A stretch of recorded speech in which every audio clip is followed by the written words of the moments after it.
నమస్తే. ప్రస్తుతం మనతో పాటు బీసీ సమైక్య రాష్ట్ర అధ్యక్షుడు దుర్గయ్య గౌడ్ ఉన్నారు. మాట్లాడదాం. అన్న నమస్తే. నమస్తే అన్న. ఏం చెప్తారన్న, ఇప్పుడు వచ్చినటువంటి రిపోర్ట్ని ఒక పక్క మీరేమో తప్పు అంటున్నారు, ఒక పక్క పొన్నం ప్రభాకర్ ఏమో దీన్ని బీసీ సమాజం అంతా సంబరాలు చేసుకోవాలని చెప్తా ఉన్నారు. ఈ లెక్కలకు బీసీ సమాజం ఎక్కడ కూడా సంబరాలు చేసుకోదు. ముఖ్యంగా ఈ బీసీ లెక్కలు అనేది లోపభూయిష్టంగా జరిగినాయి. ఇక్కడ బీసీ లెక్కలు ఎక్కడ కూడా స్పష్టంగా లేవు. ఎందుకంటే గతంలో కేసీఆర్ ప్రభుత్వం ఒక్కరోజు సమగ్ర కుటుంబ సర్వే చేసిన తరుణం లోపల బీసీల జనాభా 58% తెలిసింది. ఎందుకు 10 సంవత్సరాల క్రితం. అంటే 10 సంవత్సరాల క్రితమే బీసీల సమగ్ర కుటుంబ సర్వే ద్వారా 58% తేలితే 10 సంవత్సరాల తర్వాత బీసీల జనాభా ఎంతవరకు పెరగాలో ఒకసారి ఆలోచించాలి. మేము అనుకున్నాం కామారెడ్డి డిక్లరేషన్ను అమలు చేయాలని చెప్పేసి పెద్ద ఎత్తున ఉద్యమాలు జరుగుతున్నటువంటి సందర్భం లోపల రాహుల్ గాంధీ గారి యొక్క కలిసేసేసి ఢిల్లీలో జంతర్ మంతర్ దగ్గర ఉద్యమాలు చేసిన తరుణం లోపల రాహుల్ గాంధీ యొక్క మాటకు ఇక్కడ ఉన్నటువంటి ముఖ్యమంత్రి రేవంత్ రెడ్డి గారు వెంటనే అసెంబ్లీలో తీర్మానం చేసేసి బీసీల కులగణన కోసము బడ్జెట్ కేటాయిస్తా ఉన్నాము, జీవో తీసినామని చెప్పేసి దాదాపు ఈ 6 నెలలుగా కాలం గడుపుకొని పబ్బం గడుపుకొని దానికి బడ్జెట్ ఇచ్చేసేసి కులగణన చేసే విషయంలో అదే మేము అనుకున్నాం. అరే ముఖ్యమంత్రి వచ్చాడు, కాంగ్రెస్ ప్రభుత్వం వచ్చింది, నిజంగానే బీసీలకు న్యాయం జరుగుతుంది, సామాజిక న్యాయం చేస్తారు అనుకున్నాం. ఎట్లా అనుకున్నాము? ప్రగతి భవన్కు మహాత్మా జ్యోతిరావు పూలే పేరు పెట్టారు. అదే వెంటనే అసెంబ్లీలో తీర్మానం చేశారు, బడ్జెట్ ఇచ్చారు, కులగణన వెంటనే స్టార్ట్ చేశారు.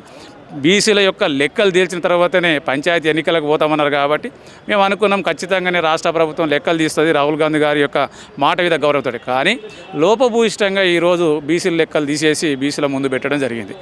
నిజంగా కాంగ్రెస్ ప్రభుత్వానికి చిత్తశుద్ధి ఉంటే మొన్ననే మేము చాలా చోట్ల కాంగ్రెస్ పార్టీ యొక్క సంక్షేమ పథకాలు అమలు చేయడం కోసము పైలట్ ప్రాజెక్టు కింద మండలానికి ఒక గ్రామాన్ని తీసుకున్నారు. మేము ఇదే సందర్భంలో రాష్ట్ర ముఖ్యమంత్రి గారికి విజ్ఞప్తి చేస్తాను, ఈ బీసీ కులగణన మీద కూడా ఒక గ్రామాన్ని పైలట్ ప్రాజెక్ట్ కింద తీసుకోండి. ఆ ఊర్లో బీసీ సంఘాల ఆధ్వర్యంలో, బీసీ కుల సంఘాల ఆధ్వర్యంలో, బీసీ వివిధ అధికారుల సమక్షంలో కలెక్టర్ని పెట్టేసి ఒక్కరోజు బీసీల అక్కడ కులగణన చేయండి. అప్పుడు చూడండి అక్కడ 60% ఇట్లా బీసీల లెక్కలు తేలకుంటే అప్పుడు మాట్లాడండి. మరి ఇప్పుడు ఈ ప్రభుత్వం ఇచ్చిన రిపోర్ట్ మీద ఏం చెప్తారు ఫైనల్గా మీరు? అంటే మీ ముందస్తు కార్యాచరణ ఎలా ఉండబోతుంది? ఖచ్చితంగా ఇప్పుడే రాష్ట్ర వ్యాప్తంగా ఈ కులగణన మీద బగ్గుమంటా ఉంది. పంచాయతీ ఎన్నికలు ఉన్నాయి. చాలా వరకు అనుకున్నారు బీసీలు ఖచ్చితంగా 50% పైబడి బీసీల కులగణన జరుగుతూ ఉంది. దాని ఆధారంగానే రాబోయే ఎన్నికల లోపల పంచాయతీ అంటే సర్పంచ్ లోపల కానీ, ఎంపీటీసీలో కానీ, జడ్పీటీసీలలో కానీ, మున్సిపల్ ఎన్నికల్లో కానీ ఖచ్చితంగా సామాజికంగా ఈ యొక్క కులగణన ఆధారంగానే రిజర్వేషన్ అమలు చేస్తారని తెలిసింది.